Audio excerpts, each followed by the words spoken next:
ಸಿನಿಮಾದ opening ಸೀನಲ್ಲಿ ನಮಗೊಬ್ಬ pregnant ಮಹಿಳೆಯನ್ನು ತೋರಿಸ್ತಾರೆ. ಭಾರೀ ಮಳೆ ರಾತ್ರಿ ಅವಳನ್ನ ಎಮರ್ಜೆನ್ಸಿಯಾಗಿ ಹಾಸ್ಪಿಟಲ್ ಕರ್ಕೊಂಡು ಹೋಗ್ತಾರೆ. ಆದರೆ ದುರದೃಷ್ಟವಶಾತ್ ಡೆಲಿವರಿಯ ಸಮಯದಲ್ಲೇ ಅವಳು ತೀರ್ಕೊಳ್ತಾರೆ. ಡಾಕ್ಟರ್ ಬಂದು ಅವಳ ಗಂಡ ಗ್ರೆಗ್ಗೆ ಈ ದುಃಖದ ಸುದ್ದಿ ತಿಳಿಸ್ತಾನೆ. ಜೊತೆಗೆ ಹುಟ್ಟಿದ ಮಗುಗೆ ಆಲ್ಬಿನಿಸಮ್ ಅನ್ನೋ ಒಂದು ಜೆನೆಟಿಕ್ ಕಂಡೀಷನ್ ಇದೆ. ಅದರಿಂದ ಮೈಯಲ್ಲಿ ಪಿಗ್ಮೆಂಟೇಷನ್ ಇಲ್ಲದೆ ಸ್ಕಿನ್ ತುಂಬ ಬಿಳಿಯಾಗಿದೆ ಅಂತ ಇನ್ನೊಂದು ವಿಷಯ ಕೂಡ ಹೇಳ್ತಾನೆ. ಆಮೇಲೆ ಗ್ರೆಗ್ನ ಮಗು ನೋಡೋಕ್ಕೆ ಕರ್ಕೊಂಡು ಹೋಗ್ತಾರೆ. ಆ ಸಮಯದಲ್ಲಿ ಮಗು ಬ್ರೈನ್ ವೇವ್ ಟೆಸ್ಟ್ನಲ್ಲಿರುತ್ತೆ. ಆ ಬಿಳಿ ಮಗುನ ನೋಡಿ ಗ್ರೆಗ್ಗೆ ದುಃಖ ತರ್ಕೊಳ್ಳೋಕೆ ಆಗಲ್ಲ ಮತ್ತು ಆ ಮಗು ತಂದೆ ಅಲ್ಲ ಅಂತ ರಿಜೆಕ್ಟ್ ಮಾಡಿಬಿಡ್ತಾನೆ. ಇಲ್ಲಿಂದ ಸ್ಟೋರಿ ಒಂದು 20 ವರ್ಷ ಮುಂದಕ್ಕೆ ಜಂಪ್ ಆಗುತ್ತೆ. ಶೆರಿಫ್ ಡಗ್ ಮತ್ತು ಅವನ ಟೀಮ್ ಒಂದು ಫಾರ್ಮ್ ಹೌಸ್ನಲ್ಲಿ ಒಬ್ಬ ವಯಸ್ಸಾದ ವ್ಯಕ್ತಿ ತೀರ್ಕೊಂಡ ವಿಷಯವನ್ನು ಇನ್ವೆಸ್ಟಿಗೇಟ್ ಮಾಡ್ತಾರೆ. ಆಮೇಲೆ ನೋಡಿದ್ರೆ ಅವನಿಗೆ ಹಾರ್ಟ್ ಅಟ್ಯಾಕ್ ಆಗಿ ಸತ್ತಿದ್ದ ಅಂತ ಗೊತ್ತಾಗುತ್ತೆ. ಮನೆ ಸರ್ಚ್ ಮಾಡ್ತಿರುವಾಗ ಅವ್ರಿಗೊಂದು ಅಂಡರ್ಗ್ರೌಂಡ್ ಬೇಸ್ಮೆಂಟ್ ಸಿಗುತ್ತೆ. ಅಲ್ಲಿ ಒಬ್ಬ ಹುಡುಗ ಅಡಗಿ ಕೂತಿರ್ತಾನೆ. ಎಷ್ಟು ಹೇಳಿದ್ರೂ ಅವ್ನು ಹೊರಗೆ ಬರೋಕ್ಕೊಪ್ಪಲ್ಲ. ಅವ್ನು ಭಯ ಪಟ್ಟಿರ್ಬೋದು ಅಂತ ಡಗ್ ಜೆಸ್ಸಿ ಕಾಲ್ಡ್ವೆಲ್ ಅನ್ನೋ ಚೈಲ್ಡ್ ಸರ್ವಿಸಸ್ ಸೈಕಾಲಜಿಸ್ಟನ್ನು ಕರ್ತಾನೆ. ಅವಳು ಬಂದು ನೇರವಾಗಿ ಬೇಸ್ಮೆಂಟ್ಗೆ ಹೋಗ್ತಾಳೆ. ಕತ್ತಲ್ ಕಾರ್ನರ್ನಲ್ಲಿ ಅಡಗಿ ಕೂತ ಹುಡುಗನ್ನ ಕಾಣ್ತಾಳೆ. ಜೆಸ್ಸಿ ನಿಧಾನವಾಗಿ ಅವನಿಗೆ ಎನ್ಕರೇಜ್ ಮಾಡ್ತಾ ಮಾತಾಡ್ತಾಳೆ. ಕೊನೆಗೆ ಆ ಹುಡುಗ ಬೆಳಕಿಗೆ ಬರ್ತಾನೆ. ಅವನ ಸ್ಕಿನ್ ಹಾಲಿನಷ್ಟು ಬಿಳಿ, ಒಂದು ರೀತಿ ಲೂಮಿನಸ್ ಆಗಿ ಕಾಣ್ತಿರುತ್ತೆ. ಅವನ ನಿಜವಾದ ಹೆಸರು ಜೆರೆಮಿ ರೀಡ್. ಆದರೆ ಆ ಬಿಳಿ ಸ್ಕಿನ್ನಿಂದಾಗಿ ಎಲ್ಲರೂ ಅವನನ್ನು ಪೌಡರ್ ಅಂತ ಕರೀತಾರೆ. ಇನ್ನೊಂದು ಗಮನಾರ್ಹ ವಿಷಯ ಅಂದರೆ ಪೌಡರ್ ಅವನ ಜೀವನದಲ್ಲಿ ಒಂದು ದಿನ ಕೂಡ ಮನೆಯಿಂದ ಹೊರಗೆ ಹೋಗಿಲ್ಲ. ಸ್ವಲ್ಪ ಸಮಯ ಆದಮೇಲೆ ಜೆಸ್ಸಿ ಅವನನ್ನು ನಿನ್ನ ತಾತ ತೀರ್ಕೊಂಡಾಗ ಪೊಲೀಸ್ಗೆ ಯಾಕೆ ಕಾಂಟ್ಯಾಕ್ಟ್ ಮಾಡಲಿಲ್ಲ ಅಂತ ಕೇಳ್ತಾಳೆ. ಅದಕ್ಕೆ ಆ ಪಾಪದ ಹುಡುಗ ತನ್ನ ತಾತ ಯಾರಾದರೂ ನೀನು ನೋಡಿದ್ರೆ ನಿನ್ನನ್ನು ಎಲ್ಲಿಗಾದರೂ ತೊಗೊಂಡು ಹೋಗ್ಬಿಡ್ತಾರೆ ಅಂತ ಅವನಿಗೆ ವಾರ್ನ್ ಮಾಡಿದ್ದ ಅಂತ ಹೇಳ್ತಾನೆ. ಅದಕ್ಕಾಗಿಯೇ ಅವನು ಅಷ್ಟು ಭಯದಿಂದ ಅಡಗಿ ಕೂತಿದ್ದ. ಹಾಗಾಗಿ ಪೌಡರ್ ಯಾವಾಗಲೂ ಜನರಿಂದ ದೂರವೇ ಇದ್ದ. ಎಜುಕೇಷನ್ಗೋಸ್ಕರ ಅವನು ಒಂದು ಚಿಕ್ಕ ಲೈಬ್ರರಿ ಮಾಡ್ಕೊಂಡಿದ್ದ. ಅಲ್ಲಿದ್ದ ಎಲ್ಲ ಬುಕ್ಸನ್ನು ಬಾಯಿ ಪಾಠ ಮಾಡ್ಕೊಂಡಿದ್ದ. ತನ್ನ ಹತ್ರ ಇರೋ ಎಲ್ಲ ಬುಕ್ಸ್ನ ಪ್ರತಿ ಪ್ಯಾರಾಗ್ರಾಫನ್ನು ತಾನು ರಿಸೈಟ್ ಮಾಡಬಲ್ಲಲೆ ಅಂತ ಪೌಡರ್ ಹೇಳ್ತಾನೆ. ಇದನ್ನು ಕೇಳಿ ಜೆಸ್ಸಿ ಒಂದು ಚಾಲೆಂಜಿಂಗ್ ಬುಕ್ ತಗೊಳ್ತಾಳೆ. ಅದು ಸಾಮಾನ್ಯವಾಗಿ ಕಾಲೇಜ್ ಸ್ಟೂಡೆಂಟ್ಸ್ಗೆ ಓದಲಿರೋ ಒಂದು ಕಷ್ಟದ ಬುಕ್. ಆದರೂ ಒಂದು ಸ್ಪೆಸಿಫಿಕ್ ಪೇಜ್ ನಂಬರ್ ಹೇಳಿ ರಿಸೈಟ್ ಮಾಡು ಅಂತ ಕೇಳ್ತಾಳೆ. ಆಶ್ಚರ್ಯ ಅಂದರೆ ಪೌಡರ್ ಆ ಪೇಜ್ನ ಮೊದಲ ಪ್ಯಾರಾಗ್ರಾಫನ್ನು ಒಂದೇ ಒಂದು ಮಿಸ್ಟೇಕ್ ಇಲ್ಲದೆ ರಿಸೈಟ್ ಮಾಡಿಬಿಡ್ತಾನೆ. ಜೆಸ್ಸಿ ಫುಲ್ ಶಾಕ್ ಆಗಿಬಿಡ್ತಾಳೆ. ಆಮೇಲೆ ಪೌಡರ್ ಜೆಸ್ಸಿ ಜೊತೆ ಬೇಸ್ಮೆಂಟ್ ಬಿಟ್ಟು ಹೊರಗೆ ಬರ್ತಾನೆ. ಈಗ ಅವನು ಸ್ಟೇಟ್ನ ಕೇರ್ನಲ್ಲಿರೋದ್ರಿಂದ ಅವಳು ಅವನನ್ನು ಒಂದು ಬಾಯ್ಸ್ ಹಾಸ್ಟೆಲ್ ಕರ್ಕೊಂಡು ಹೋಗ್ತಾಳೆ. ಅಲ್ಲಿದ್ದ ಉಳಿದ ಹುಡುಗರೆಲ್ಲ ಪೌಡರ್ ನೋಡಿ ತಬ್ಬಿಬ್ಬಾಗ್ತಾರೆ. ಯಾಕಂದರೆ ಅವ್ರ ಇತರ ಕಾಣೋ ಮನುಷ್ಯನನ್ನ ಇದೆ ಫಸ್ಟ್ ಟೈಮ್ ನೋಡ್ತಿರೋದು. ಆ ರಾತ್ರಿ ಹಾಸ್ಟೆಲ್ನಲ್ಲಿ ಪೌಡರ್ ಊಟ ತಿಂತಿರುವಾಗ ಒಂದು ಗ್ಯಾಂಗ್ ಆಫ್ ಬುಲ್ಲೀಸ್ ಅವನ ಹತ್ರ ಬರ್ತಾರೆ. ಅವ್ರ ಲೀಡರ್ ಜಾನ್ ಪೌಡರ್ ನೋಡಿ ಒಂದು ಸ್ಪೂನನ್ನು ಮೂಗಿನ ಮೇಲೆ ಬ್ಯಾಲೆನ್ಸ್ ಮಾಡು ಅಂತ ಡಿಮ್ಯಾಂಡ್ ಮಾಡ್ತಾನೆ. ಆದರೆ ಇಲ್ಲಿ ಅನ್ಎಕ್ಸ್ಪೆಕ್ಟೆಡ್ ಟ್ವಿಸ್ಟ್ ಆಗುತ್ತೆ. ಪೌಡರ್ ಜಾನ್ ಕೈಯಿಂದ ಸ್ಪೂನ್ ತಗೊಂಡು ಅದನ್ನು ಮ್ಯಾನಿಪುಲೇಟ್ ಮಾಡೋಕ್ಕೆ ಶುರು ಮಾಡ್ತಾನೆ. ಆ ಸ್ಪೂನನ್ನು ಟೇಬಲ್ ಮೇಲೆ ನೆಟ್ಟಗೆ ನಿಲ್ಲಿಸ್ತಾನೆ ಮತ್ತು ಬೇರೆ ಸ್ಪೂನ್ಸ್ಗಳನ್ನು ಅದ್ರ ಕಡೆ ಎಫರ್ಟ್ಲೆಸ್ಲಿ ಅಟ್ರಾಕ್ಟ್ ಮಾಡ್ತಾನೆ. ಅಲ್ಲಿದ್ದ ಎಲ್ಲ ಹುಡುಗರು ಒಂದು ರೀತಿ ಶಾಕ್ಡ್ ಆಗ್ತಾರೆ ಮತ್ತು ಪೌಡರ್ ಒಬ್ಬ ವಿಚಿತ್ರ ವ್ಯಕ್ತಿ ಅಂತ ಅನ್ಕೋತಾರೆ. ಇದ್ ಕಡೆ ಡಗ್ ವರ್ಕ್ ಮುಗಿಸಿ ಮನೆಗೆ ಬಂದಾಗ ಅವನ ಮಗ ಸ್ಟೀವ್ ಬಾಗ್ ಬಳಿ ಕಾಣ್ತಾನೆ. ಇಬ್ಬರ ನಡುವೆ ಒಂದೇ ಒಂದು ಮಾತು ಕೂಡ ಆಗಲ್ಲ. ಒಬ್ರನ್ನೊಬ್ರು ದಾಟ್ ಹೋಗ್ತಾರೆ. ಅವ್ರ ನಡುವೆ ರಿಲೇಷನ್ಶಿಪ್ ತುಂಬ ಸ್ಟ್ರೈನ್ಡ್ ಆಗಿದೆ ಅಂತ ಕ್ಲಿಯರ್ಲಿಯಾಗಿ ಕಾಣುತ್ತೆ. ಸ್ಟೀವ್ ಬಂದಿದ್ದು ಯಾಕಂದರೆ ಅವನ ತಾಯಿ ಎಮ್ಮಾ ಕ್ಯಾನ್ಸರ್ನಿಂದ ಹಾಸಿಗೆ ಹಿಡಿದಿದ್ದಾಳೆ. ಅದಕ್ಕೆ ಅವಳನ್ನು ನೋಡಕ್ಕೆ ಬಂದಿದ್ದ. ಕೇರ್ ಟೇಕರ್ ಡಗ್ಗೆ ಮಗನ ನೋಡಿದ ನಂತರ ಎಮ್ಮಾಗೆ ಯಾವ ಪೇನ್ ಕಿಲ್ಲರ್ ಕೂಡ ಕೊಡದೆ ಹೋದರೂ ಅವಳಿಗೆ ಒಂದು ರೀತಿ ಹೀಲಿಂಗ್ ಸಿಕ್ಕಿದೆ ಅಂತ ಹೇಳ್ತಾರೆ. ಕೆಲ ದಿನಗಳ ನಂತರ ಪೌಡರ್ ಒಂದು ಹೈಸ್ಕೂಲ್ಗೆ ಎನ್ರೋಲ್ ಆಗ್ತಾನೆ. ಫಿಸಿಕ್ಸ್ ಕ್ಲಾಸ್ನಲ್ಲಿ ಪ್ರೊಫೆಸರ್ ರಿಪ್ಲಿ ಒಂದು ಆಪರೇಟಸ್ ಡೆಮಾನ್ಸ್ಟ್ರೇಟ್ ಮಾಡ್ತಾನೆ. ಅದ್ರ ಹೆಸರು ಜೇಕಬ್ಸ್ ಲ್ಯಾಡರ್. ಇದು ಎಲೆಕ್ಟ್ರಿಕ್ ಕರೆಂಟ್ ಜನರೇಟ್ ಮಾಡೋ ಒಂದು ಮಷೀನ್ ಆನ್ ಆದ ತಕ್ಷಣ ಪೌಡರ್ಗೆ ತುಂಬ ಅನ್ಕಂಫರ್ಟಬಲ್ ಆಗೋಕ್ಕೆ ಶುರು ಆಗುತ್ತೆ. ಅವನ ಮೈ ಶೇಕ್ ಆಗೋಕ್ಕೆ ಶುರು ಆಗುತ್ತೆ. ಇದ್ದಕ್ಕಿದ್ದಂತೆ ಆ ಮಷೀನ್ ಓವರ್ಲೋಡ್ ಆಗಿ ಒಂದು ಪವರ್ಫುಲ್ ಎಲೆಕ್ಟ್ರಿಸಿಟಿ ಬೋಲ್ಟ್ ನೇರವಾಗಿ ಪೌಡರ್ನ ಎದೆಗೆ ಡಿಸ್ಚಾರ್ಜ್ ಆಗುತ್ತೆ. ಅದರಿಂದ ಅವನ ಗಾಳಿಯಲ್ಲಿ ತೇಲಿ ಹೋಗ್ತಾನೆ. ಇದನ್ನು ನೋಡಿ ಕ್ಲಾಸ್ನಲ್ಲಿದ್ದ ಎಲ್ಲ ಸ್ಟೂಡೆಂಟ್ಸ್ಗೆ ಭಯ ಆಗುತ್ತೆ. ಡಾನ್ಲಿ ಫ್ರಾಂಟಿಕ್ಲಿ ಮಷೀನ್ ಆಫ್ ಮಾಡೋಕ್ಕೆ ಟ್ರೈ ಮಾಡ್ತಾನೆ, ಆದರೆ ಆಗಲ್ಲ. ಕೊನೆಗೆ ಒಂದು ಚೇರ್ ತೊಗೊಂಡು ಆ ಮಿಷಿನನ್ನೇ ಒಡೆದು ಹಾಕ್ತಾನೆ. ಆಗ ಕೊನೆಗೆ ಆ ಕೇಯಾಸ್ ನಿಲ್ಲುತ್ತೆ. ಆಮೇಲೆ ಎಲ್ಲ ಸ್ಟೂಡೆಂಟ್ಸ್ ಓಡ್ ಹೋಗ್ತಾರೆ. ಪೌಡರ್ ಅನ್ಕಾನ್ಷಿಯಸ್ ಆಗಿ ಫ್ಲೋರ್ನಲ್ಲಿ ಬಿದ್ದಿರ್ತಾನೆ. ಅವ್ನು ಸತ್ತೋದನ ಅಂತ ವರಿಯಾಗಿ ಡೊನಾಲ್ಡ್ ಅವನ ಹತ್ರ ಹೋಗಿ ಬಾಡಿ ಟಚ್ ಮಾಡ್ತಾನೆ. ಆ ಟಚ್ನಿಂದ ಡೊನಾಲ್ಡ್ಗೆ ಏನೋ ಒಂದು ಆಡ್ ಸೆನ್ಸೇಷನ್ ಆಗುತ್ತೆ. ಅವನ ತೋಳ್ನ ಕೂದಲು ನೆಟ್ಟಗೆ ನಿಲ್ತವೆ ಮತ್ತು ಅವನು ಒಂದು ಆಲ್ಟರ್ಡ್ ಸ್ಟೇಟ್ಗೆ ಹೋದ ಹಾಗೆ ಫೀಲ್ ಆಗುತ್ತೆ. ಮುಂದಿನ ಸೀನ್ನಲ್ಲಿ ಪೌಡರನ್ನು ಅವಸರವಾಗಿ ಹಾಸ್ಪಿಟಲ್ ತೊಗೊಂಡು ಹೋಗ್ತಾರೆ. ಡೊನಾಲ್ಡ್ ಆ ಇನ್ಸಿಡೆಂಟನ್ನು ಡಾಕ್ಟರ್ಗೆ ಎಕ್ಸ್ಪ್ಲೈನ್ ಮಾಡ್ತಾನೆ. ಆದರೆ ಡಾಕ್ಟರ್ ಅದನ್ನು ಬಿಲೀವ್ ಮಾಡಲ್ಲ. ಯಾಕಂದರೆ ಅಷ್ಟು ಸ್ಟ್ರಾಂಗ್ ಎಲೆಕ್ಟ್ರಿಕಲ್ ಶಾಕ್ ಆಗಿದ್ರೆ ಆ ಹುಡುಗ ಸತ್ತೇ ಹೋಗ್ತಿದ್ದ, ಇಲ್ಲಾಂದರೆ ಕನಿಷ್ಠ ಬರ್ನ್ ಮಾರ್ಕ್ಸ್ ಆದರೂ ಇರ್ತಿದ್ವು ಅಂತ ಹೇಳ್ತಾನೆ. ಅದಕ್ಕೆ ಡೊನಾಲ್ಡ್ ಒಂದು ಇಂಟ್ರೆಸ್ಟಿಂಗ್ ಎಕ್ಸ್ಪ್ಲನೇಷನ್ ಕೊಡ್ತಾನೆ. ಪೌಡರ್ನ ಬಾಡಿ ಯಾವಾಗಲೂ ಎಲೆಕ್ಟ್ರಾಲಿಸಿಸ್ ಅನ್ನೋ ಒಂದು ಪ್ರಾಸೆಸ್ ಒಳಗಾಗಿದೆ. ಅದಕ್ಕೆ ಅವನ ಮೈ ಮೇಲೆ ಒಂದು ಕೂದಲು ಕೂಡ ಇಲ್ಲ ಅಂತ ಕನ್ವಿನ್ಸ್ ಮಾಡೋಕ್ಕೆ ಟ್ರೈ ಮಾಡ್ತಾನೆ. ಇವರಿಬ್ಬರು ಮಾತಾಡ್ತಿರುವಾಗಲೇ ಒಬ್ಬಳು ನರ್ಸ್ ಬಂದು ಇಂಟ್ರಪ್ಟ್ ಮಾಡ್ತಾಳೆ. ಪೌಡರ್ ಹಾಸ್ಪಿಟಲ್ ಬಿಟ್ಟು ಎಸ್ಕೇಪ್ ಆಗಿದ್ದಾನೆ ಅಂತ ಶಾಕಿಂಗ್ ಸುದ್ದಿ ಹೇಳ್ತಾಳೆ. ಯಾರೂ ಇಲ್ಲದ ಸಮಯ ನೋಡಿ ಅವನು ವಿಂಡೋ ಮೂಲಕ ಜಂಪ್ ಮಾಡಿ ಹೋಗ್ಬಿಟ್ಟಿದ್ದ. ಇತ್ತ ಕಡೆ ಪೌಡರ್ ಬೀದಿಯಲ್ಲಿ ನಡ್ಕೊಂಡು ಹೋಗ್ತಿರುವಾಗ ಅವನ ಕ್ಲಾಸ್ಮೇಟ್ ಲಿನ್ಸಿ ಸಿಗ್ತಾಳೆ. ಇಬ್ರು ಸ್ವಲ್ಪ ಹೊತ್ತು ಮಾತಾಡ್ತಾರೆ. ಅದನ್ನು ಪಕ್ಕದಲ್ಲಿದ್ದ ಒಬ್ಬ ಕ್ಯೂರಿಯಸ್ ನೇಬರ್ ನೋಡ್ತಿರ್ತಾನೆ. ಪೌಡರ್ ಆ ನೇಬರ್ ಕಡೆ ತಿರುಗಿ ಲಿನ್ಸಿಗೆ ಇನ್ನರ್ ಥಾಟ್ಸ್ ತನಗೆ ಕೇಳ್ತಿದೆ ಅಂತ ಹೇಳ್ತಾನೆ. ಆದರೆ ಲಿನ್ಸಿ ಅದನ್ನು ಸೀರಿಯಸ್ಲಿ ತಗೊಳ್ಳಲ್ಲ. ಎಲೆಕ್ಟ್ರಿಕ್ ಶಾಕ್ನಿಂದ ಅವನು ಹೆಲ್ಯೂಸಿನೇಟ್ ಮಾಡ್ತಿದ್ದಾನೆ ಅಂತ ತಳ್ಳಿ ಹಾಕ್ತಾನೆ. ಆಮೇಲೆ ಪೌಡರ್ ತನ್ನ ಗ್ರ್ಯಾಂಡ್ ಪೇರೆಂಟ್ಸ್ನ ಮನೆ ಕಡೆ ಹೊರಡ್ತಾನೆ. ಆದರೆ ದಾರಿಯಲ್ಲಿ ಡಗ್ ಮತ್ತು ಅವನ ಕೋವರ್ಕರ್ ಡಂಕನ್ ಅವನನ್ನು ನೋಡಿ ಕಾರ್ನಲ್ಲಿ ಕೂರಿಸ್ಕೊಳ್ತಾರೆ. ಅವನನ್ನು ಸ್ಕೂಲ್ ವಾಪಸ್ ಕರ್ಕೊಂಡು ಬಂದು ಅವನ ಎಕ್ಸೆಪ್ಷನಲ್ ಇಂಟೆಲೆಕ್ಟ್ ಬಗ್ಗೆ ಡಿಸ್ಕಸ್ ಮಾಡೋಕ್ಕೆ ಕಾನ್ಫರೆನ್ಸ್ ರೂಮ್ ಕರ್ಕೊಂಡು ಹೋಗ್ತಾರೆ. ಪ್ರಿನ್ಸಿಪಲ್ ಖುದ್ದಾಗಿ ಬಂದು ಪೌಡರ್ನ IQ ಟೆಸ್ಟ್ ರಿಸಲ್ಟ್ಸ್ ಹೇಳ್ತಾರೆ. ಪೌಡರ್ನ IQ 300ಕ್ಕಿಂತ ಜಾಸ್ತಿ ಇದೆ. ಇದು ಜಗತ್ತಿನ ಅತ್ಯಂತ ಇಂಟೆಲಿಜೆಂಟ್ ಪರ್ಸನ್ಗಿಂತಲೂ ಹೆಚ್ಚು ಅಂತ ಹೇಳಿ ಪ್ರಿನ್ಸಿಪಲ್ ಅವನು ಒಬ್ಬ ಯುನೀಕ್ ಮತ್ತು ಎಕ್ಸ್ಟ್ರಾರ್ಡಿನರಿ ಇಂಡಿವಿಜುವಲ್ ಅಂತ ಅನೌನ್ಸ್ ಮಾಡ್ತಾರೆ. ಆದರೆ ಪೌಡರ್ಗೆ ಇದ್ಯಾವುದ್ರಲ್ಲೂ ಇಂಟ್ರೆಸ್ಟ್ ಇಲ್ಲ. ಅವನು ಬೇಕಾಗಿರೋದು ಒಂದೇ ಒಂದು, ಮನೆಗೆ ಹೋಗಬೇಕು ಅಂತ. ಆದರೆ ಜೆಸ್ಸಿ ಆ ಮನೆ ಈಗ ಬ್ಯಾಂಕ್ಗೆ ಸೇರಿ ಹೋಗಿದೆ. ಅವನು ಇನ್ನು ಅಲ್ಲಿಗೆ ಹೋಗೋಕೆ ಆಗಲ್ಲ ಅಂತ ಒಂದು ಬೇಜಾರನ ಸಂಗತಿ ಹೇಳ್ತಾಳೆ. ಮುಂದಿನ ಸೀನಲ್ಲಿ ಹೈಸ್ಕೂಲ್ ಸ್ಟೂಡೆಂಟ್ಸ್ ಡಗ್ ಮತ್ತು ಡಂಕನ್ ಎಲ್ಲರೂ ಸೇರಿ ವುಡ್ಸ್ನಲ್ಲಿ ಒಂದು ಕ್ಯಾಂಪಿಂಗ್ ಟ್ರಿಪ್ಗೆ ಹೋಗ್ತಾರೆ. ಆ ರಾತ್ರಿ ಸ್ಟೂಡೆಂಟ್ಸ್ ಎಲ್ಲರೂ ಬಾನ್ ಫೈರ್ ಸುತ್ತ ಸೇರಿರ್ತಾರೆ. ಆದರೆ ಪೌಡರ್ ಮಾತ್ರ ಒಬ್ಬನೇ ಪಕ್ಕದಲ್ಲಿ ಕೂತಿರ್ತಾನೆ. ಇದನ್ನು ನೋಡಿ ಡಗ್ ಅವನ ಹತ್ರ ಹೋಗಿ ಮಾತಾಡೋಕ್ಕೆ ಶುರು ಮಾಡ್ತಾನೆ. ಅದೇ ಸಮಯದಲ್ಲಿ ಥಂಡರ್ ಸ್ಟಾರ್ಮ್ ಶುರು ಆಗುತ್ತೆ. ಪೌಡರ್ ಆ ಸ್ಟಾರ್ಮನ್ನು ತಾನು ತನ್ನ ಒಳಗೆ ಫೀಲ್ ಮಾಡ್ತಿದ್ನೆ ಅಂತ ಹೇಳ್ತಾನೆ. ಲೈಟ್ನಿಂಗ್ ನೋಡಿದಾಗ ಅದ್ರ ಕಡೆ ತನಗೊಂದು ಮ್ಯಾಗ್ನೆಟಿಕ್ ಪುಲ್ ಅನಿಸುತ್ತೆ ಅಂತ ಎಕ್ಸ್ಪ್ರೆಸ್ ಮಾಡ್ತಾನೆ. ಆಮೇಲೆ ಪೌಡರ್ ತನ್ನ ಅಜ್ಜಿ ಅದನ್ನು ದೇವರು ಅಂತ ಹೇಳಿದ್ದನ್ನು ನೆನ್ಪು ಮಾಡ್ಕೊಡ್ತಾನೆ. ಆದರೆ ಅವನಿಗಿದು ಯಾವುದ್ರ ಮೇಲೆ ನಂಬಿಕೆ ಇರಲಿಲ್ಲ. ಇನ್ನೊಂದು ಮುಖ್ಯವಾದ ವಿಷಯ, ಅವನ ತಾಯಿ ಪ್ರೆಗ್ನೆಂಟ್ ಆಗಿದ್ದಾಗ ಸಿಡ್ಲು ಹೊಡೆದಿತ್ತು.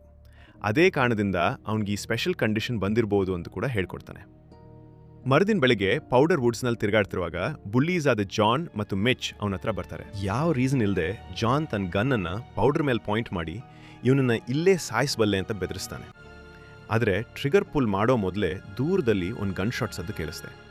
ಎಲ್ಲರೂ ಆ ಡೈರೆಕ್ಷನಲ್ಲಿ ಓಡ್ತಾರೆ. ನೋಡಿದ್ರೆ ಡಂಕನ್ ಒಂದು ಜಿಂಕೆಯನ್ನು ಶೂಟ್ ಮಾಡ್ದಾನೆ. ಆ ದೃಶ್ಯ ನೋಡಿ ಪೌಡರ್ ತುಂಬ ಡೀಪ್ಲಿ ಎಫೆಕ್ಟ್ ಆಗ್ತಾನೆ. ಯಾಕಂದರೆ ಆ ಸಾಯ್ತಿರೋ ಜಿಂಕೆಯ ಪೇನ್ ಮತ್ತು ಫಿಯರನ್ನು ಅವನು ಎಂಪಥೆಟಿಕ್ಲಿ ಸೆನ್ಸ್ ಮಾಡ್ತಾನೆ. ಅದನ್ನು ತಡ್ಕೊಳ್ಳೋಕ್ಕೆ ಆಗದೆ ಪೌಡರ್ ಒಂದು ಕೈಯಿಂದ ಡಂಕನ್ನ ಕೈ ಹಿಡಿದು ಇನ್ನೊಂದು ಕೈ ಜಿಂಕೆಯ ಕತ್ತಿನ ಮೇಲಿಡ್ತಾನೆ. ಆಶ್ಚರ್ಯ ಅಂದರೆ ಆ ಜಿಂಕೆಯ ಪೇನ್ ಮತ್ತು ಫಿಯರನ್ನು ಪೌಡರ್ ಡಂಕನ್ಗೆ ಟ್ರಾನ್ಸ್ಫರ್ ಮಾಡ್ತಾನೆ. ಡಂಕನ್ಗೆ ನೋವಾಗೋಕೆ ಶುರು ಆಗುತ್ತೆ. ಇದನ್ನ ನೋಡಿ ಜಾನ್ ತನ್ನ ಗನ್ ಪೌಡರ್ ಮೇಲೆ ಏಮ್ ಮಾಡಿ ಆ ಆಫೀಸರ್ನ ಬಿಡು ಅಂತ ಡಿಮ್ಯಾಂಡ್ ಮಾಡ್ತಾನೆ. ಆದರೆ ಪೌಡರ್ ಅವನ ಕಣ್ಣಲ್ಲಿ ಕಣ್ಣಿಟ್ಟು ದಿಟ್ಟಿಸಿ ನೋಡ್ತಾ ಡಂಕನ್ನ ಟಾರ್ಚರ್ ಮುಂದುವರಿಸ್ತಾನೆ. ಕೋಪದಿಂದ ಕೆರಳಿದ ಜಾನ್ ಟ್ರಿಗರ್ ಪುಲ್ ಮಾಡ್ತಾನೆ. ಆದರೆ ಕೊನೆ ಕ್ಷಣದಲ್ಲಿ ಮಿಚ್ ಮಧ್ಯ ಬಂದು ಗನ್ ಮೇಲಕ್ಕೆ ತಳ್ಳಿ ಪೌಡರ್ನ ಜೀವ ಉಳಿಸ್ತಾನೆ. ಈ ಎಲ್ಲ ಘಟನೆಗಳ ನಂತರ ಪೌಡರನ್ನು ಜೆಸ್ಸಿ ಹತ್ರ ಕರ್ಕೊಂಡು ಬರ್ತಾರೆ. ಅವಳು ಅವನ ವೆಲ್ ಬೀಯಿಂಗ್ ಮತ್ತು ಸ್ಟೇಟ್ ಆಫ್ ಮೈಂಡ್ ಬಗ್ಗೆ ಜೆನ್ಯೂನ್ಲಿ ವರೀಡ್ ಆಗಿ ಏನಾಯಿತು ಅಂತ ಕ್ವೆಶ್ಚನ್ ಮಾಡ್ತಾಳೆ. ಆದರೆ ಪೌಡರ್ ಅವಳ ಕ್ವೆಶನ್ಸನ್ನು ಇಗ್ನೋರ್ ಮಾಡಿ ನಾನು ಮನೆಗೆ ಹೋಗಬೇಕು ಅಂತ ಮಾತ್ರ ಹೇಳ್ತಾನೆ. ಅವಳು ಮತ್ತೆ ಇನ್ಸಿಸ್ಟ್ ಮಾಡಿದಾಗ ಪೌಡರ್ಗೆ ಕೋಪ ಬಂದು ಅವನು ಅನ್ಇಂಟೆನ್ಷನಲಿ ತನ್ನ ಪವರ್ಸ್ ಬಿಡುಗಡೆ ಮಾಡ್ತಾನೆ. ರೂಮ್ನಲ್ಲಿದ್ದ ಗ್ಲಾಸಸ್ ಮತ್ತು ಲೈಟ್ಸ್ ಎಲ್ಲ ಚೂರಾಗಿ ಹೋಗ್ತವೆ. ಆಮೇಲೆ ಪೌಡರ್ ಕಾನ್ಫಿಡೆಂಟ್ಲಿ ಹೊರಗೆ ನಡ್ದು ಹೋಗ್ತಾ ಜೆಸ್ಸಿ ನನ್ನ ಅಲ್ಲಿ ಹೆಚ್ಚು ಹೊತ್ತು ಇಟ್ಕೊಳ್ಳೋಕೆ ಆಗಲ್ಲ ಅಂತ ಹೇಳ್ತಾನೆ. ಇದ್ ಕಡೆ ಡಗ್ ಮನೆಗೆ ವಾಪಸ್ ಬಂದು ಫ್ಯಾಮಿಲಿ ಡಾಕ್ಟರ್ನ ಭೇಟಿ ಮಾಡ್ತಾನೆ. ಡಾಕ್ಟರ್ ಅವನ ವೈಫ್ ಕಂಡೀಷನ್ ತುಂಬ ವರ್ಸನ್ ಆಗ್ತಿದೆ ಅಂತ ಮತ್ತು ಅವಳು ಅಪಾರ ನೋವು ಅನುಭವಿಸ್ತಿದ್ದಾಳೆ ಅಂತ ಹೇಳ್ತಾನೆ. ಅವಳು ಯಾಕೆ ತನ್ನ ಪ್ರಾಣನ ಇನ್ನೂ ಹಿಡಿದಿಟ್ಕೊಂಡಿದ್ದಾಳೆ ಅಂತ ಡಗ್ ಅರ್ಥ ಆಗಲ್ಲ. ಆದರೆ ಏನೋ ಒಂದು ರೀಸನ್ ಇರಬೇಕು ಅಂತ ಅವನಿಗನ್ಸುತ್ತೆ. ಆದರೆ ಡಾಕ್ಟರ್ ಆ ರೀಸನ್ ಏನು ಅಂತ ಡಗ್ಗೆ ಎಂದಿಗೂ ತಿಳಿಯಿಲ್ಲ. ಯಾಕಂದರೆ ಅವನ ವೈಫ್ಗೆ ಮಾತಾಡೋ ಶಕ್ತಿಯೇ ಇಲ್ಲ ಅಂತ ಹೇಳ್ತಾನೆ. ಮರುದಿನ ಪೌಡರ್ ಡೈನಿಂಗ್ ರೂಮ್ನಲ್ಲಿ ಒಬ್ಬನೇ ಕೂತಿರ್ತಾನೆ. ಪ್ರೊಫೆಸರ್ ಡೊನಾಲ್ಡ್ ಅವನ ಹತ್ರ ಬಂದು ಕ್ಲಾಸ್ನಲ್ಲಾದ ಇನ್ಸಿಡೆಂಟ್ನಲ್ಲಿ ಪೌಡರ್ನ ಟಚ್ ಮಾಡಿದಾಗ ತನ್ನೊಳಗೆ ಒಂದು ಡಿಸ್ಟಿಂಕ್ಟ್ ಎನರ್ಜಿ ಫೀಲ್ ಆಯಿತು ಅಂತ ಹೇಳ್ತಾನೆ. ಆ ಎನರ್ಜಿ ತುಂಬ ಪವರ್ಫುಲ್ ಆಗಿತ್ತು. ತಾನು ಮತ್ತೆ ಯಂಗ್ ಆದ ಹಾಗೆ ಫೀಲ್ ಆಯಿತು ಅಂತ ಡಿಸ್ಕ್ರೈಬ್ ಮಾಡ್ತಾನೆ. ಜೊತೆಗೆ ಐನ್ಸ್ಟೈನ್ನ ಥಿಯೋರಿ ಬಗ್ಗೆ ಕೂಡ ಮಾತಾಡ್ತಾನೆ. ಒಬ್ಬ ವ್ಯಕ್ತಿ ತನ್ನ ಬ್ರೈನ್ನ 100% ಯೂಸ್ ಮಾಡಿದ್ರೆ ಅನ್ಇಮ್ಯಾಜಿನಬಲ್ ಥಿಂಗ್ಸ್ ಮಾಡಬಹುದು ಅಂತ ಆ ಥಿಯೋರಿ ಹೇಳುತ್ತೆ. ಬಹುಶಃ ಪೌಡರ್ ಅದನ್ನೇ ಮಾಡ್ತಿದ್ದಾನೆ, ಅದಕ್ಕೆ ಅವನಿಗೆ ಇನ್ಕ್ರೆಡಿಬಲ್ ಪವರ್ಸ್ ಇರ್ಬೋದು ಅಂತ ಡೊನಾಲ್ಡ್ ಅಭಿಪ್ರಾಯ ಪಡ್ತಾನೆ. ಆಮೇಲೆ ಪೌಡರ್ನ ಜೊತೆ ಫ್ರೆಂಡ್ಶಿಪ್ ಬೆಳೆಸ್ಕೊಂಡು ಅವನಿಂದ ಇನ್ನಷ್ಟು ತಿಳ್ಕೊಳ್ಬೇಕು ಅಂತ ಎಕ್ಸ್ಪ್ರೆಸ್ ಮಾಡ್ತಾನೆ. ಮೊದಲು ಸ್ವಲ್ಪ ಹೆಸಿಟೆಂಟ್ ಆಗಿದ್ದ ಪೌಡರ್ ಕೊನೆಗೆ ಒಪ್ಕೊಳ್ತಾನೆ. ಇದ್ ಕಡೆ ಡಗ್ ಡಂಕನ್ ಮನೆಗೆ ಹೋದಾಗ ಒಂದು ಸರ್ಪ್ರೈಸಿಂಗ್ ವಿಷಯ ಕಾಣ್ತಾನೆ. ಹಂಟಿಂಗ್ ಡೈ ಹಾರ್ಡ್ ಫ್ಯಾನ್ ಆಗಿದ್ದ ಡಂಕನ್ ತನ್ನ ಮನೆಯಲ್ಲಿದ್ದ ಎಲ್ಲ ಫೈರ್ ಆರ್ಮ್ಸನ್ನು ತೆಗೆದ್ಬಿಟ್ಟಿದ್ದಾನೆ. ಯಾಕೆ ಅಂತ ಕೇಳಿದಾಗ ಡಂಕನ್ ಇಮೋಷ್ನಲ್ ಆಗ್ತಾನೆ. ಪೌಡರ್ ತನಗೆ ಆ ಜಿಂಕೆಯ ಪೇನ್ ಟ್ರಾನ್ಸ್ಫರ್ ಮಾಡಿದಾಗ ಅನುಭವಿಸಿದ ಸೆನ್ಸೇಷನನ್ನು ಶೇರ್ ಮಾಡ್ತಾನೆ. ಅದು ತುಂಬ ಡಿಸ್ಟ್ರೆಸ್ಸಿಂಗ್ ಆಗಿತ್ತು, ತಾನೇ ಸಾವಿನ ಅಂಚಿನಲ್ಲಿದ್ದ ಹಾಗೆ ಫೀಲ್ ಆಯಿತು ಅಂತ ಹೇಳ್ತಾನೆ. ಡಂಕನ್ ಆ ಇನ್ಸಿಡೆಂಟಿಂದ ತಾನು ಎಷ್ಟು ಟ್ರಾಮಟೈಸ್ ಆಗಿದ್ದೀನಿ ಅಂದರೆ ಇನ್ನು ಗನ್ ಹಿಡಿಯೋಕ್ಕೆ ಕೂಡ ತನ್ನಿಂದ ಆಗಲ್ಲ ಅಂತ ಒಪ್ಕೊಳ್ತಾನೆ. ಇದನ್ನೆಲ್ಲ ಕೇಳಿ ಡಗ್ಗೆ ಒಂದು ಐಡಿಯಾ ಬರುತ್ತೆ. ಪೌಡರ್ಗೆ ಎಕ್ಸ್ಟ್ರಾರ್ಡಿನರಿ ಅಬಿಲಿಟೀಸ್ ಇದೆ ಅಂತ ರಿಯಲೈಸ್ ಆಗಿ ಅವನ್ ಟೆಲಿಪತಿ ಬಳಸಿ ತನ್ನ ಮಾರಣಾಂತಿಕ ಅನಾರೋಗ್ಯದ ಹೆಂಡತಿ ಜೊತೆ ಮಾತನಾಡ್ಬೋದು ಅಂತ ತೀರ್ಮಾನ ಮಾಡ್ತಾನೆ. ಆಮೇಲೆ ಡಗ್ ಪೌಡರನ್ನು ತನ್ನ ಮನೆ ಕರ್ಕೊಂಡು ಹೋಗಿ ಅವನ ಹೆಂಡತಿ ಎಮ್ಮಾಗೆ ಇಂಟ್ರಡ್ಯೂಸ್ ಮಾಡಿಸ್ತಾನೆ. ಪೌಡರ್ ನಿಧಾನವಾಗಿ ಅವಳ ಹಣೆ ಮೇಲೆ ಕೈ ಇಟ್ಟು ಅವಳ ಮೈಂಡ್ನ ಒಳಗೆ ಹೋಗಿ ಅವಳ ಥಾಟ್ಸನ್ನು ಡಗ್ಗೆ ರಿಲೇ ಮಾಡ್ತಾನೆ. ಆ ಟೆಲಿಪ್ಯಾಥಿಕ್ ಕನೆಕ್ಷನ್ ಮೂಲಕ ಎಮ್ಮ ತನ್ನ ವೆಡ್ಡಿಂಗ್ ರಿಂಗ್ ಇಲ್ಲದೆ ಮತ್ತು ದೂರವಾದ ಮಗ ಸ್ಟೀವ್ನ ಜೊತೆ ಮತ್ತೆ ಒಂದಾಗದೆ ಹೋಗಬಾರ್ದು ಅಂತ ತನ್ನ ಜೀವನ ಹಿಡಿದಿಟ್ಕೊಂಡಿದ್ದಾನೆ ಅಂತ ಡಗ್ ತಿಳ್ಕೊಳ್ತಾನೆ. ಜೊತೆಗೆ ಸ್ಟೀವ್ ಚಿಕ್ಕವನಿದ್ದಾಗ ಅವ್ರ ಹಿಮದಲ್ಲಿ ಆಡಿದ ಒಂದು ಚೆರಿಷ್ಡ್ ಮೆಮರಿ ಬಗ್ಗೆ ರಿಮೈಂಡ್ ಮಾಡ್ತಾಳೆ. ಅದೇ ಸಮಯದಲ್ಲಿ ಅವಳ ವೆಡ್ಡಿಂಗ್ ರಿಂಗ್ ಕಳೆದು ಹೋಗಿತ್ತು. ಇದನ್ನು ಕೇಳಿ ಡಗ್ಗೆ ಸ್ಟೀವ್ ಪ್ರತಿದಿನ ಸ್ಕೂಲ್ ಮುಗಿಸಿ ಮನೆಗೆ ಬಂದಮೇಲೆ ತಾಯಿಯ ವೆಡ್ಡಿಂಗ್ ರಿಂಗನ್ನು ಹಿಮದಲ್ಲಿ ಹುಡುಕ್ತಿದ್ದ ನೆನಪು ಬರುತ್ತೆ. ಆಮೇಲೆ ಎಮ್ಮ ಸ್ಟೀವ್ ಆ ರಿಂಗನ್ನು ಆವಾಗಲೇ ಹುಡುಕಿದ್ದ, ಮತ್ತೆ ಅದು ಇಷ್ಟು ದಿನ ಅವಳ ನೈಟ್ ಸ್ಟ್ಯಾಂಡ್ ಮೇಲಿದ್ದ ಸಿಲ್ವರ್ ಬಾಕ್ಸ್ನಲ್ಲಿ ಇತ್ತು ಅಂತ ಹೇಳ್ತಾಳೆ. ಈ ರೆವಲೇಷನಿಂದ ಡಗ್ ಒಂದು ಭಾವನೆಗಳ ಹೊಳೆ ಹರಿದು ಬರುತ್ತೆ. ತಕ್ಷಣ ಆ ರಿಂಗ್ ತಗೊಂಡು ತುಂಬ ಮೃದುವಾಗಿ ಅವಳ ಬೆರಳಿಗೆ ಹಾಕ್ತಾನೆ. ಆಮೇಲೆ ಪೌಡರ್ ತನ್ನ ಇನ್ನೊಂದು ಕೈಯಿಂದ ಡಗ್ನ ಕೈ ಟಚ್ ಮಾಡ್ತಾನೆ. ಅದರಿಂದ ಡಗ್ ತನ್ನ ಹೆಂಡತಿ ವಾಯ್ಸ್ ಕೇಳಿಸುತ್ತೆ. ಓವರ್ವೆಲ್ಮ್ಡ್ ಆ ಡಗ್ ಕಣ್ಣೀರು ಹಾಕ್ತಾ ಅವಳನ್ನು ಎಂಬ್ರೇಸ್ ಮಾಡಿ ಎಲ್ಲ ಸರಿಯಾಗುತ್ತೆ ಅಂತ ಅಶ್ಯೂರ್ ಮಾಡ್ತಾನೆ. ಎಮ್ಮ ತನ್ನ ಫೈನಲ್ ಮೂಮೆಂಟ್ಸ್ನಲ್ಲಿ ಕೊನೆಯ ಸಲ ಕಣ್ಣು ತೆರೆದು ನೋಡಿ ಶಾಂತವಾಗಿ ತೀರ್ಕೊಳ್ತಾಳೆ. ಸ್ವಲ್ಪ ಹೊತ್ತಿನಲ್ಲೇ ಸ್ಟೀವ್ ಅಲ್ಲಿಗೆ ಬರ್ತಾನೆ. ಡಗ್ ತಕ್ಷಣ ಅವನನ್ನು ಟೈಟ್ಲಿ ಹಗ್ ಮಾಡ್ತಾನೆ. ಅವರಿಬ್ಬರು ಕೊನೆಗೆ ವರ್ಷಗಳ ದೂರವನ್ನು ಮರೆತು ಒಂದಾಗ್ತಾರೆ. ಇದೆಲ್ಲ ಪೌಡರ್ನಿಂದಾಗಿ ಸಾಧ್ಯ ಆಯಿತು. ಆಮೇಲೆ ಸೀನ್ ಒಂದು ಜಾತ್ರೆಗೆ ಶಿಫ್ಟ್ ಆಗುತ್ತೆ. ಅಲ್ಲಿ ಪೌಡರ್ಗೆ ಲಿನ್ಸಿ ಸಿಗ್ತಾಳೆ. ಅವಳು ಮಾತ್ರ ಅವನನ್ನು ತುಂಬ ಸ್ಪೆಷಲಾಗಿ ಟ್ರೀಟ್ ಮಾಡ್ತಾಳೆ. ಸ್ವಲ್ಪ ಹೊತ್ತು ಚಾಟ್ ಮಾಡಿದ ನಂತರ ಪೌಡರ್ ಸಡನ್ಲಿ ಅವಳು ಕೈ ಟಚ್ ಮಾಡ್ತಾನೆ. ಆಗ ಇಬ್ಬರಿಗೂ ಒಬ್ಬರು ಇನ್ನರ್ ಥಾಟ್ಸ್ ಇನ್ನೊಬ್ರಿಗೆ ಕೇಳಿಸೋಕ್ಕೆ ಶುರುವಾಗುತ್ತೆ. ಆ ಎಕ್ಸ್ಚೇಂಜ್ನಲ್ಲಿ ಲಿನ್ಸಿಗೆ ಪೌಡರ್ನ ತಂದೆ ಅವನ ರೋಗದಿಂದಾಗಿ ಅವನನ್ನು ಅಬ್ಯಾಂಡನ್ ಮಾಡ್ದ ಅಂತ ತಿಳಿಯುತ್ತೆ. ಅದನ್ನು ಕೇಳಿ ಅವಳಿಗೆ ತುಂಬ ಬ್ಯಾಡ್ ಫೀಲ್ ಆಗಿ ಅವನಿಗೆ ಕಂಫರ್ಟ್ ಕೊಡ್ತಾಳೆ ಮತ್ತು ಅವನ ಫೇಸ್ ಜಗತ್ತಿನಲ್ಲಿ ಅತ್ಯಂತ ಬ್ಯೂಟಿಫುಲ್ ಅಂತ ರಿಯಶೋರ್ ಮಾಡ್ತಾಳೆ. ಆಮೇಲೆ ಇದ್ದಕ್ಕಿದ್ದಂತೆ ಅವನನ್ನು ಕಿಸ್ ಮಾಡ್ತಾಳೆ. ಅದನ್ನು ಸುತ್ತಲಿದ್ದ ಜನ ನೋಡ್ತಾರೆ. ದುರದೃಷ್ಟವಶಾತ್ ಲಿನ್ಸಿಯ ತಂದೆ ಕೂಡ ಇದನ್ನು ನೋಡ್ತಾನೆ. ಅವನ ಪೌಡರ್ನ ಹತ್ರ ಬಂದು ಅವ್ನಿಗೆ ಅವಮಾನ ಆಗೋ ಹಾಗೆ ಮಾತಾಡಿ ಅವ್ನಿಗೆ ಹೊಡೆಯೋಕೆ ತಯಾರಾಗ್ತಾನೆ. ಆದರೆ ಅದೃಷ್ಟವಶಾತ್ ಜಾತ್ರೆಯಲ್ಲೇ ಇದ್ದ ಜೆಸ್ಸಿ ಮಧ್ಯೆ ಬಂದು ಇಂಟರ್ವ್ಯೂನ್ ಮಾಡ್ತಾಳೆ. ಪೌಡರ್ನ ಬದಲಿಗೆ ಅವ್ರ ಕ್ಷಮೆ ಕೇಳಿ ಅವನನ್ನು ಅಲ್ಲಿಂದ ಕರ್ಕೊಂಡು ಹೋಗ್ತಾಳೆ. ಆಮೇಲೆ ಹಾರ್ಟ್ ಬ್ರೋಕನ್ ಆದ ಪೌಡರ್ ಹಾಸ್ಟೆಲ್ಗೆ ವಾಪಸ್ ಬಂದು ತನ್ನ ಬಿಲಾಂಗಿಂಗ್ಸ್ ಪ್ಯಾಕ್ ಮಾಡಿ ತನ್ನ ಫಾರ್ಮ್ಗೆ ಎಸ್ಕೇಪ್ ಆಗಬೇಕು ಅಂತ ಪ್ಲ್ಯಾನ್ ಮಾಡ್ತಾನೆ. ಆದರೆ ಹೊರಗೆ ಹೋಗ್ತಿರುವಾಗ ಕೆಲವು ಹುಡುಗರು ಬ್ಯಾಸ್ಕೆಟ್ಬಾಲ್ ಆಡ್ತಿರೋ ಸೌಂಡ್ ಕೇಳಿಸ್ತದೆ. ಕ್ಯೂರಿಯಸ್ ಆಗಿ ಕೋರ್ಟ್ ಕಡೆ ಹೋಗಿ ನೋಡಿದ್ರೆ ಅದು ಜಾನ್ ಮತ್ತು ಅವನ ಗ್ಯಾಂಗ್. ಪೌಡರ್ ಅವ್ರ ಜೊತೆ ಯಾವ ಕಿರುಕು ಬೇಡ ಅಂತ ಹೊರಡಕ್ಕೆ ಹೋಗ್ತಾನೆ. ಆದರೆ ಜಾನ್ ಅವನ ದಾರಿ ತಡೆದು ಅವನ ಟೋಪಿ ಕಸ್ಕೊಡ್ತಾನೆ. ತನ್ನ ಪವರ್ಸ್ ಉಪಯೋಗಿಸಿ ಟೋಪಿ ವಾಪಸ್ ತಗೋ ಅಂತ ಡೇರ್ ಮಾಡ್ತಾನೆ. ಪೌಡರ್ ಅದನ್ನು ಈಸಿಲಿ ಮಾಡ್ಬೋದಿತ್ತು, ಆದರೆ ಬದಲಾಗಿ ಅವನು ಜಾನ್ ಮೈಂಡ್ ಒಳಗೆ ಹೋಗಿ ಜಾನ್ ಅಂಡ್ ಸ್ಟೆಪ್ ಫಾದರ್ ಅವನನ್ನು ಅಬ್ಯೂಸ್ ಮಾಡ್ತಿದ್ದ ಅಂತ ಅವನ ಪೇನ್ಫುಲ್ ಪಾಸ್ಟನ್ನು ರಿವೀಲ್ ಮಾಡ್ತಾನೆ. ಆ ಟೋಪಿ ಅವನ ಲೇಟ್ ಬಯೋಲಾಜಿಕಲ್ ಫಾದರ್ನದ್ದಾಗಿತ್ತು. ಒಂದ್ಸಲ ಆ ಸ್ಟೆಪ್ ಫಾದರ್ ಅದೇ ಟೋಪಿ ತಗೊಂಡು ಜಾನನ್ ಜೊತೆ ಎಕ್ಸಾಕ್ಟ್ಲಿ ಸೇಮ್ ಆಗಿ ಟಾಂಟ್ ಮಾಡಿದ್ದು. ಈಗ ಜಾನ್ ಅದೇ ಕೆಲಸ ಪೌಡರ್ ಮೇಲೆ ಮಾಡ್ತಿದ್ದಾನೆ ಅಂತ ಕ್ಲಿಯರ್ಲಿ ಆಗುತ್ತೆ. ಆದರೆ ಇದು ಜಾನನ್ನು ಕಾಮ್ ಮಾಡಲ್ಲ, ಬದಲಾಗಿ ಅವನು ಇನ್ನಷ್ಟು ಎನ್ರೇಜ್ ಆಗಿ ಆ್ಯಕ್ಷನ್ ತಗೊಳ್ಳೋಕ್ಕೆ ಡಿಸೈಡ್ ಮಾಡ್ತಾನೆ. ಇದ್ದಕ್ಕಿದ್ದಂತೆ ಮಲೆ ಸುರಿಯೋಕ್ಕೆ ಶುರು ಆಗುತ್ತೆ. ಜಾನ್ ಬಲವಂತವಾಗಿ ಪೌಡ್ರನ್ನು ಹೊರಗೆ ಎಳ್ಕೊಂಡು ಹೋಗ್ತಾನೆ. ಆ ಪಾಪದ ಹುಡುಗನ ಬಟ್ಟೆ ಕಳಚಿ ಆ ಬಿಳಿ ಸ್ಕಿನ್ಗೆ ಸ್ವಲ್ಪ ಕಲರ್ ಬರಲಿ ಅಂತ ಬದಿ ನೀರಿನಲ್ಲಿ ತಳ್ಳಿ ಅವಮಾನ ಮಾಡ್ತಾನೆ. ಇನ್ನು ತಡ್ಕೊಳಕ್ಕಾಗದ ಪೌಡರ್ ಒಂದು ಪವರ್ಫುಲ್ ಎಲೆಕ್ಟ್ರೋಮ್ಯಾಗ್ನೆಟಿಕ್ ಪಲ್ಸನ್ನು ಸ್ಫೆರಿಕಲ್ ಶೇಪ್ನಲ್ಲಿ ಅನ್ಲೀಶ್ ಮಾಡ್ತಾನೆ. ಎಲ್ಲ ಹುಡುಗರು ಗಾಳಿಯಲ್ಲಿ ಹಾರಿ ಬೀಳ್ತಾರೆ. ಸ್ವಲ್ಪ ಹೊತ್ತಿನ ನಂತರ ಎಲ್ಲರೂ ಎಚ್ಚರಾಗ್ತಾರೆ.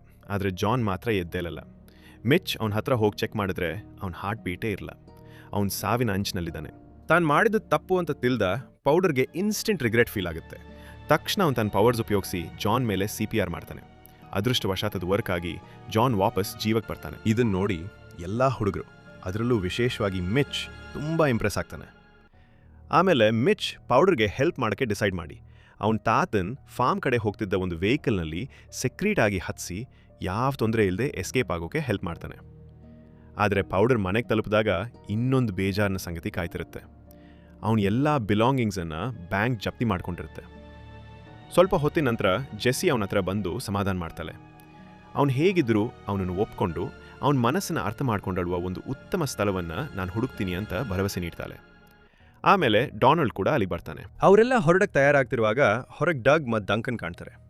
ಜೆಸ್ಸಿ ಡಗ್ನ ಹತ್ರ ಹುಡುಗನನ್ನು ಹೋಗ್ಲು ಬಿಡು ಅಂತ ರಿಕ್ವೆಸ್ಟ್ ಮಾಡ್ತಾಳೆ. ಆಶ್ಚರ್ಯವಾಗಿ ಡಗ್ ಒಪ್ಕೊಳ್ತಾನೆ, ಯಾಕಂದರೆ ಪೌಡರ್ ಅವನಿಗೆ ಅವನ ಮಗನ ಜೊತೆ ಒಂದಾಗೋಕೆ ಹೆಲ್ಪ್ ಮಾಡಿದ್ದ. ಅದೇ ಸಮಯದಲ್ಲಿ ಥಂಡರ್ ಸ್ಟಾರ್ಮ್ ಶುರುವಾಗುತ್ತೆ. ಪೌಡರ್ ಫೀಲ್ಡ್ನಲ್ಲಿ ಓಡೋಕ್ಕೆ ಶುರು ಮಾಡ್ತಾನೆ. ಎಲ್ಲರೂ ಅವನ ಹಿಂದೆ ಓಡ್ತಾರೆ.